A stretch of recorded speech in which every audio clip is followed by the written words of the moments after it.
Alright, I went ahead and made up this, dual constant current source, but I didn't do it on a breadboard. I said, well, if I'm going to do it, I'm going to just go right to a circuit board, not fuck around. If it doesn't work, oh well, I got better things to do. So, anyway, but yeah, it's, God damn it, I keep dragging this stupid camera cord over my fucking test leads, keeps changing the readings. Yeah, but you can see, 81, 1881, 1882. Right now they're differing by, only about a microamp or so, a couple of microamps. I've seen it as bad as like 8 to 10, but it's still in the process of warming up and reaching thermal equilibrium. But it was actually a pretty easy little board to assemble, and just popped out in a few minutes. And but yeah, I mean, it produces pretty good results. Like I said, just like the other one, it'll go up to like 4 milliamps or so. But just like the other one, we can get it down to 75.8 microamps, 76.04 microamps. It's pretty precise. For a bunch of just randomly chosen transistors out of my drawer, I mean, I didn't bother matching them or anything. So, and like I said, if you had a really good, accurate, constant current source, it's a great way to compare two ammeters to see if they give the same reading, right? You think about how difficult that would actually be to compare two ammeters side by side.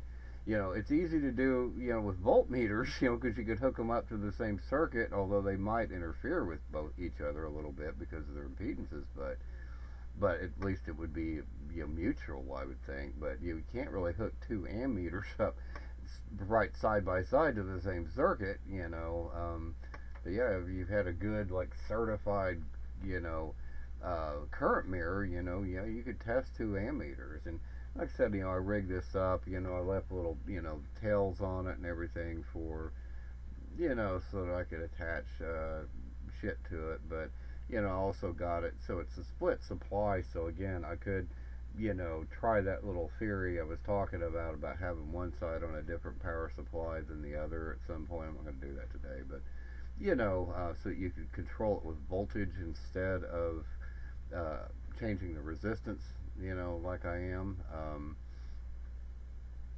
just to see what happens, because you can set the current that way, but in theory, each half of these do not need to be on the same power supply.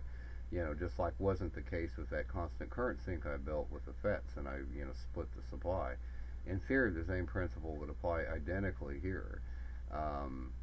Pretty much. So, I mean, you just use the voltage to sort of control it. Now, again, there'll be a limited range on that. I don't think you could control it to the same range, getting down to low microamps. But the point is that, I think you could actually rig something up and, sort of control it that way. And again, you might be able to control it, but, you'd want to, probably control that with a current source. And, but still, that's the nice thing about this thing is that, this half controls this half. So this half theoretically, is independently loaded compared to that half, versus just directly supplying a constant current source out of an op-amp, which you could do too, obviously, but this can operate at really high voltages, so, and you can't do that in an op-amp typically. Not unless you got big bucks. I mean, they do actually have high voltage op-amps out there, but, look, you can look at stereo amplifiers. A lot of those are actually just glorified op amps. The rear end amplifiers. But some of those can operate at pretty high voltages. That's what I'm saying. With 100 volts or so.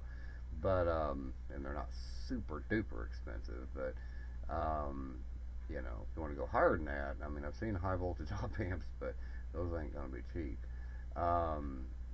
But that's the whole point, is that you could actually control a high voltage current source with a low voltage current source and actually control it by voltage. So, but like I said, you might even be able to just directly inject the current from an op-amp controlled source in the low voltage side to control the high voltage side. So,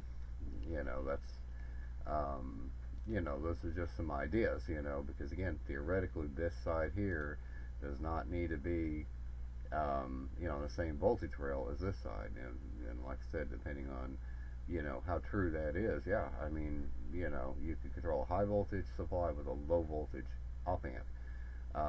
You know, because again, the voltage here, I'm not really sure what it is. It's probably like 3 or 4 volts, I would imagine. I mean, I really don't know, honestly. I'd have to break out a new meter to find out. I don't want to do that. But it's probably got to be just 2 or 3 volts. And the other one is like, you know, a maximum of 3 volts, you know, on that side of it. But I think it could have been less because it's really just going to be a little over a volt or so. And this sort of I wouldn't expect this to be more than 2 volts or so. So I mean, you could almost drive it with one of those 5-volt op amps, you know, if you wanted to. So, but you know, you don't want to operate in DC, so keep that in mind. But at any rate, yeah, pretty neat little deal. You know, really pleased with the results overall. Well, you know, fairly close. So, you know, differing by, you know, more often than not, you know, a matter of, you know, nanoamps. So, you know, 100 nanoamps or more. Anyway, cheers.